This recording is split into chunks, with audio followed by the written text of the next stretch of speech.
lastno krvjo.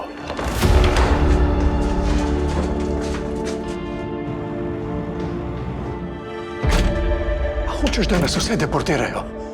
Ne. Hočem, da ne umre. Torej, na video povezavi prijazno pozdravljam producenta filmske uspešnice, lahko rečemo Naša kri, oziroma kompleten naslov je Exodus 1945, dvopič je Naša kri, David Cipaš. Najprej globok poklon in iskrene čestitke za tako nagel preboj v filmski svet, ta zresen. Ja, najlepša hvala. Zdaj, to je seveda malo nepričakovano, ampak smo pa veseli, da ta film ljudje gledajo in da se beseda širi tudi preko vaših kanalov. Zdaj me vendarle zanima, čemu pripisujete res ta uspeh, no?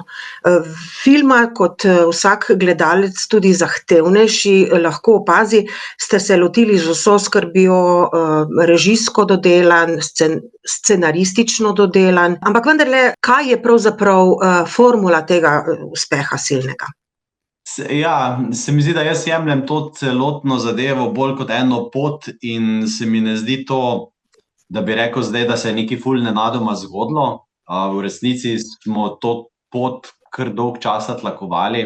Seveda je bilo na začetku pred leti, ko smo, ustvarili film o Alojziju Grozdetu ali pa o škofu Antonu Vovku, so bile projekcije bolj po nekih kulturnih domovih, po župniščih in takrat se spomnim, da sem recimo 50krat skoraj za vsak film posebej šel na neko predstavitev tega filma, pa recimo sam postavljal projektor, pa računalnik, pa zvočnike, pa vse te stvari. Zdaj smo pač prišli v kina, ampak že takrat se mi zdi, da se je nabiralo občinstvo, ki so jim take zgodbe bile pomembne in je bilo to všeč naš stil ali pa naš pristop k takim zgodbam.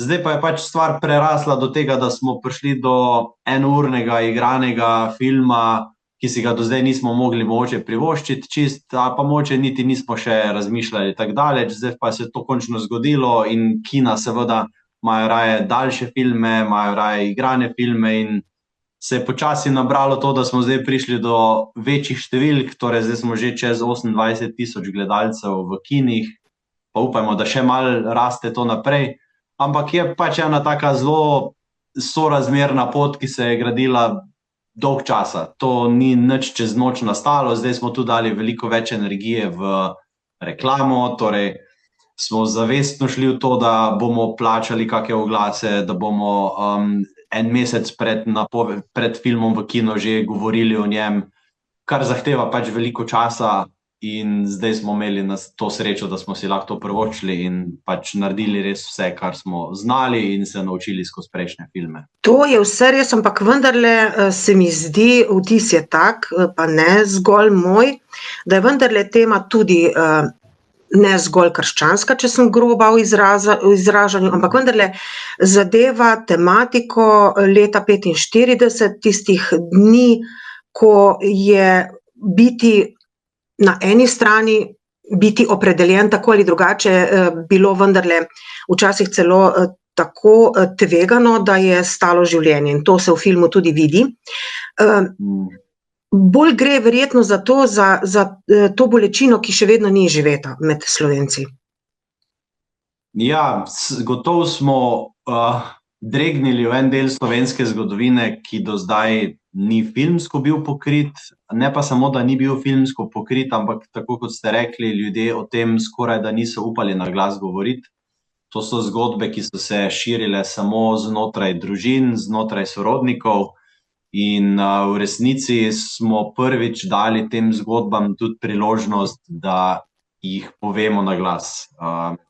Ljudje so si zgleda tak film želeli, kar seveda sedaj tudi to govori preko obiska kinematografov in dostikrat tudi slišimo kakšen odziv, da naš oče ali pa naš stari oče je pa zdaj šel prvič v kino po ne vem kolikih letih in ta film se mu je pa zdelo pomembno iti pogledati. Tako da z tega vidika smo gotovo povedali eno zgodbo, ki do zdaj ni bila videna, je bila na nek način utišana, seveda pa je v ozadju veliko ljudi, ki se s to zgodbo poistoveti, ki imajo podobno situacijo v svoji družini, mogoče celo lastno doživetje iz tistega časa.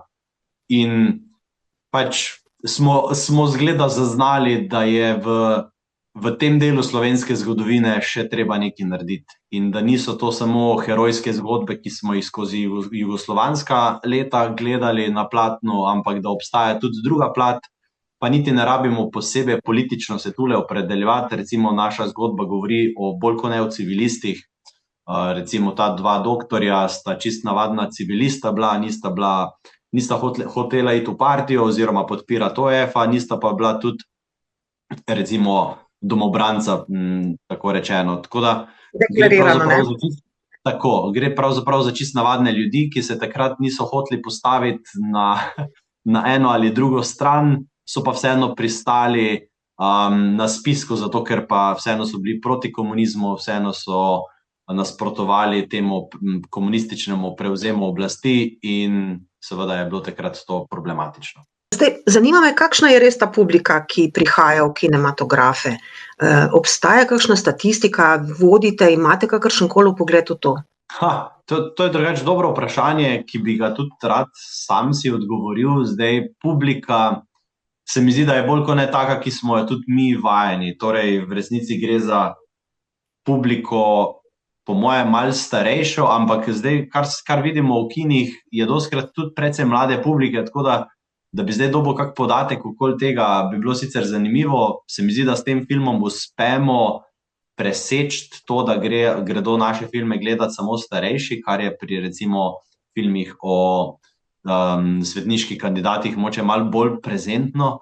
Tule pa vseeno gre za igrani film, vseeno gre za eno tako epsko zgodbo, precej nabito z enimi akcijskimi prizori ali pa vsaj tako eno napetostjo skozi celoten film, da zgleda to tudi mlade privabi. Zdaj pa trenutno res ne morem nič skozi številke govoriti, ker je bolj kot ne samo to, koga vidim v kinodvoranah, in sem vesel, da ni to res samo ena in ista publika, ki smo jo bili vajeni, ampak da zgleda dosežemo tudi mlajšo generacijo. Zdaj pa koliko upajmo, da se ta stvar širi tudi v to smer, gotovo pa je naša publika primarno tista, ki se s tem delom zgodovine poistoveti, ki ima neko zgodbo svoje družine tudi iz tega dela slovenske zgodovine. Tisti, ki so pa šli film gledati bolj kot ne iz kakega sovraštva ali pa iz mogoče samo ene iskanja napak ali pa kaj podobnega, tistih pa se mi zdi, da je v resnici malo, no? Da tega niti ni toliko veliko. Zdaj, preden greva k vsebini filma in dejstvom, kako je film nastajal, me vendarle še zanima, zdi se, glede na to, kar se v zadnjem obdobju dogaja, izid različnih knjig s to vrstno tematiko, pa tudi na vse zadnje tale vaš film, da slovenski narod v temle trenutku, pravzaprav v tem obdobju, doživlja neko katarzo, da se je začel malo bolj natančno soočati s tistim, kar se je dogajalo takrat. Je tako vtis pravilen ali napačen? Mogoče je to tudi res samo čas tisti, ki je bil potreben. Torej, moja generacija, torej sem rojen konec 80-ih, je res že zelo malo obremenjena tako čist po neki tej družinski plati, da bi, ne vem, da bi ta neka travma smrti mojih stricev ali pa daljnih stricev bila toliko prezentna.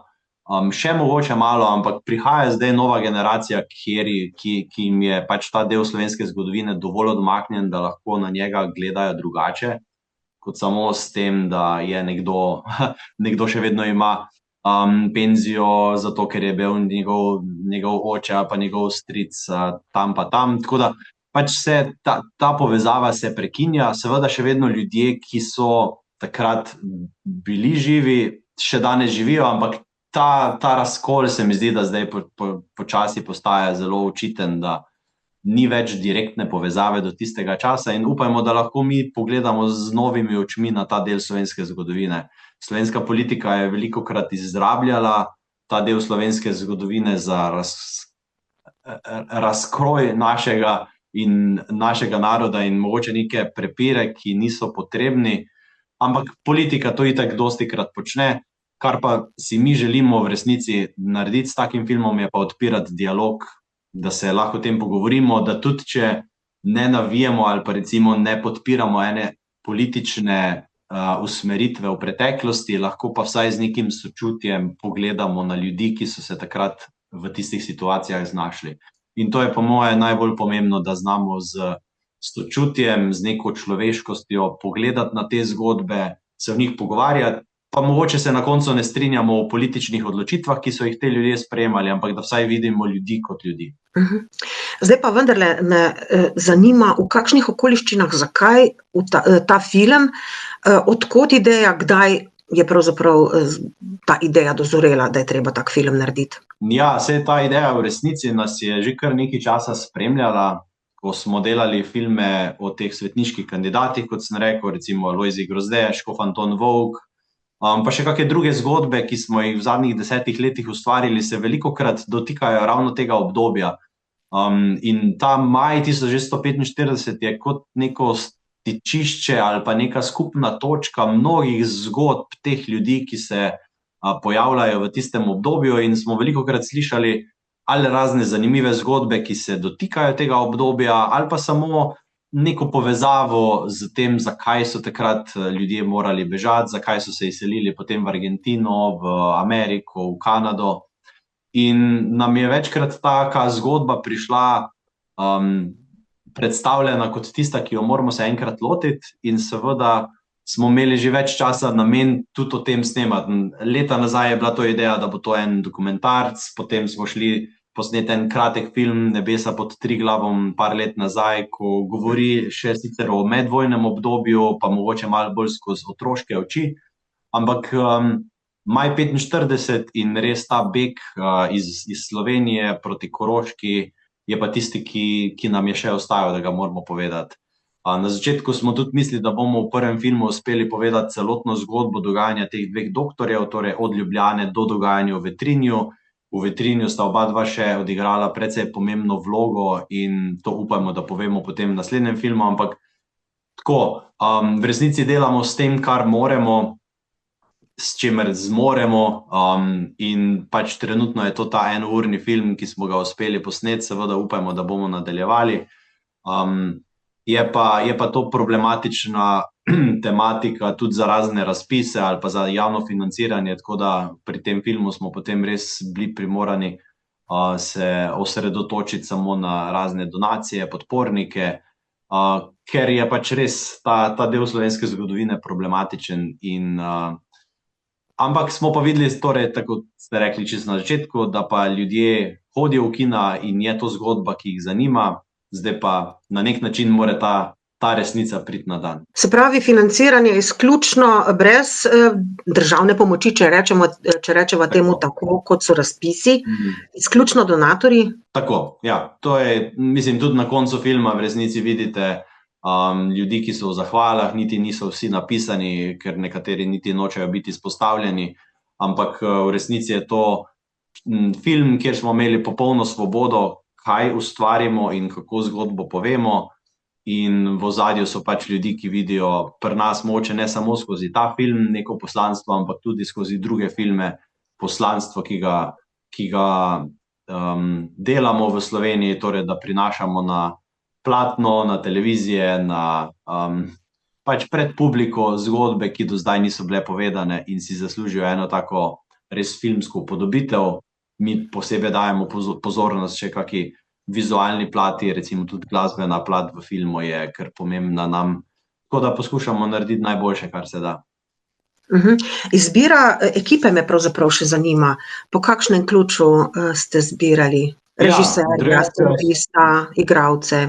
Ja, Studio Sipoš oziroma ta produkcijska hiša, v kateri delam, je taka, ki je malce drugačna od drugih, ker v resnici delamo z precej ustaljeno ekipo. To je ekipa, ki je v celoti zaposlena znotraj naše produkcijske hiše in ustvarjamo zgodbe in filme pravzaprav skozi celo leto. Torej, to ni projekt, ki bi ga enkrat lotili, povabili ljudi gledati, ampak delati na tem filmu, ampak v resnici delamo na teh zgodbah ves čas Kar so zunanji sodelavci, so potem recimo igralci, pa potem kaki asistenti na setu. Tako da tisti, recimo, so potem seti so včasih tudi po 100 ljudi, vse skupaj ljudi, ki se takrat na tisti dan zbere na določenem kraju. Ampak je zanimivo delati z ljudmi, s katerimi se dobro razumeš, s katerimi točno veš, kakšno komunikacijo imaš, in zato smo tudi mogoče malo bolj efektivni in optimizirani od kakih drugih ekip, ko se na začetku prve dni šele spoznava, mi pa pravzaprav od prvega dne točno vemo, aha, ti si za to, ti si za tisto, če te jaz tako pogledam, to pomeni to, in tako je res ta komunikacija je zelo pomembna. Drug del, ko je pa pomemben pri takem filmu, so seveda igralci, te so pa seveda glede na določen projekt izbrani. Tu smo bili zelo veseli, da sta Jernej Kuntner, Alenka Tetičkovič, Matevž Miller, torej te so res bolj med znanimi, pristopili k temu projektu, da jim je tudi zgodba bila všeč, da so bili pripravljeni svoje ime posoditi temu delu slovenske zgodovine. In tu jim štejem to res v eno tako veliko čast in zahvalo, da so pripravljeni nositi na sebi to breme, ki so ga vzeli s tem filmom. Zdaj, glede na okoliščine, morava še malo o sami tehnologiji nastajanja filma, katero reči. Publike mogoče to celo toliko ne zanima, ali pa tudi vendarle. Torej, skrajno racionalno, industrijski pristop, bom rekla, ker je v bistvu vsaka minuta verjetno že vnaprej določena, stempirana, točno se ve, koliko snemalnih dni je film nastajal, verjetno, vse natančno določeno. Koliko časa ste snemali to?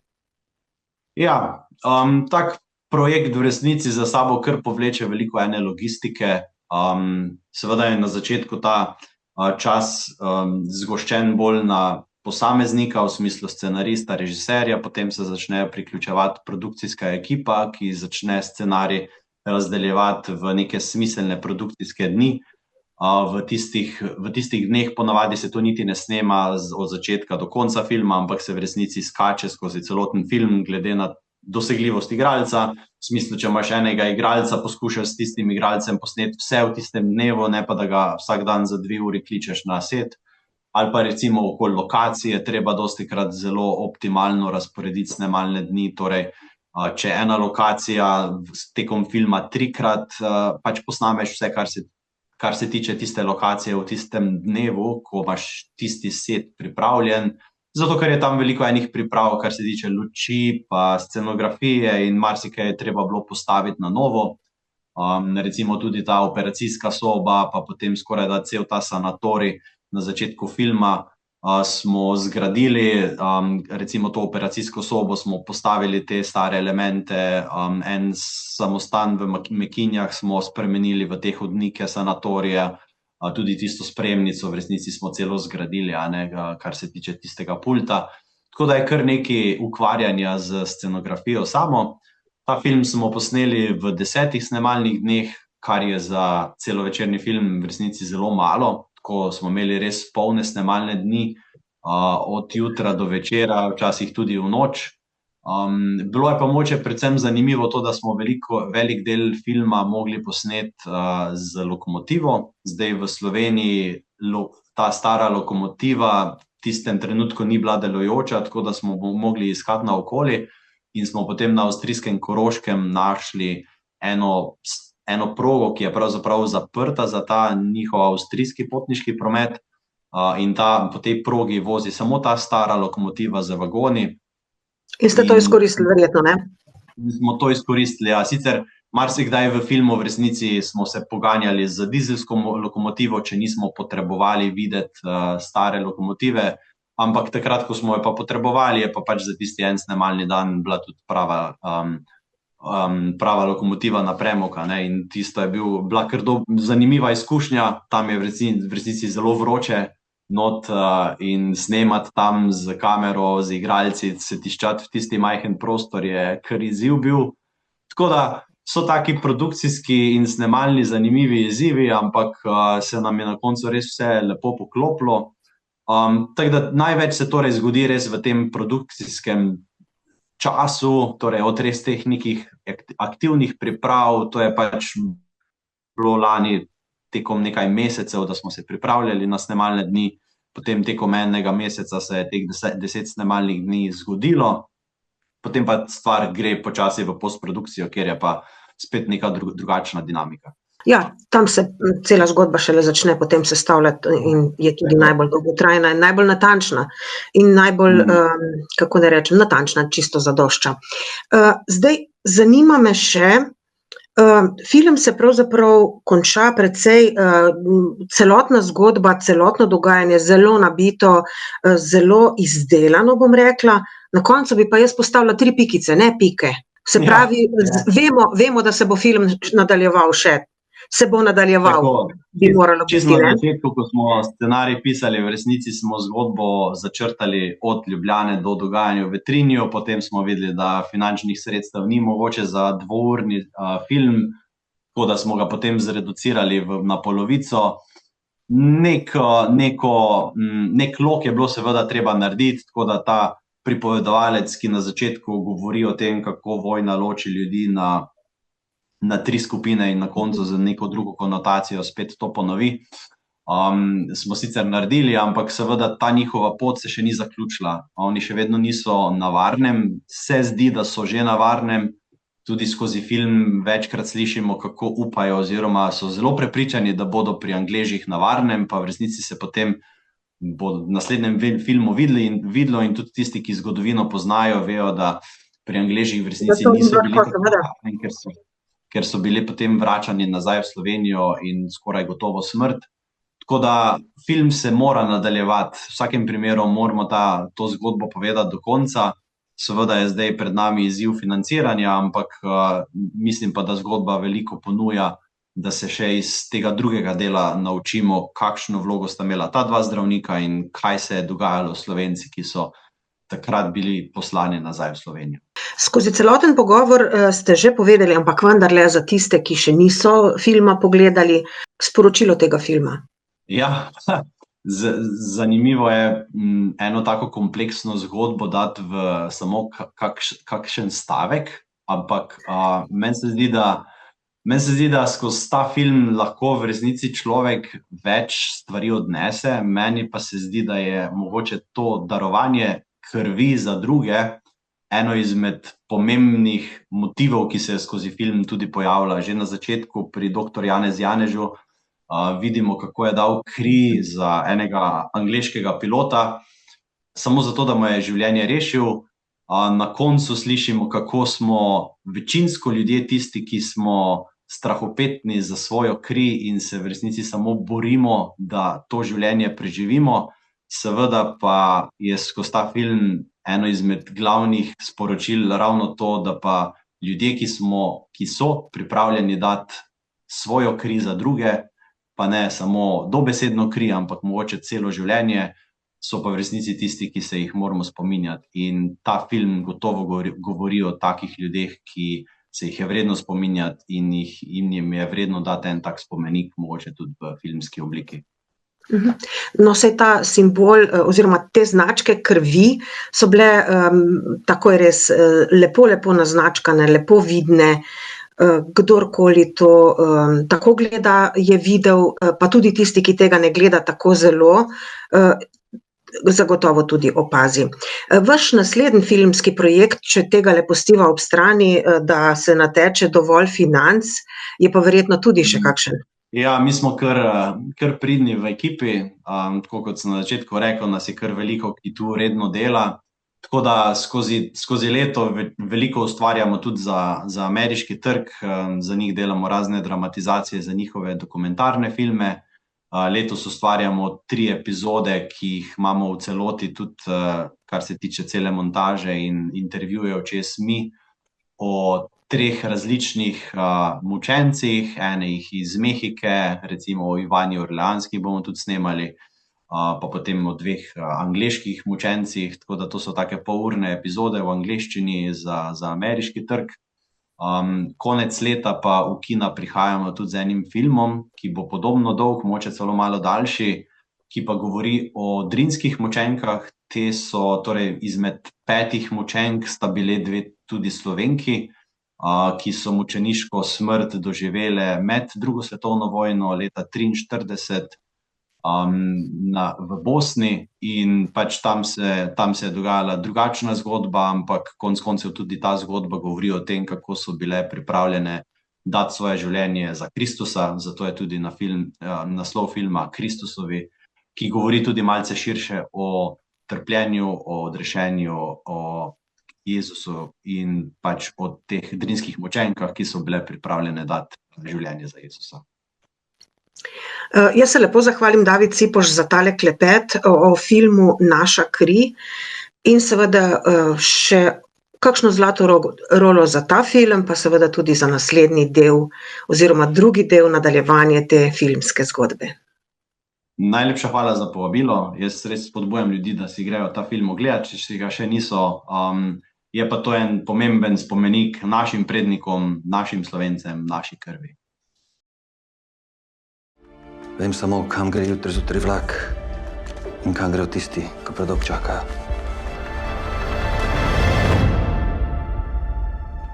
Grem, se vidva konc tedna.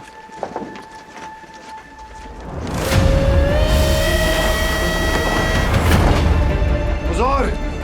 Pot pred nami je zaprta. Dol, skočimo.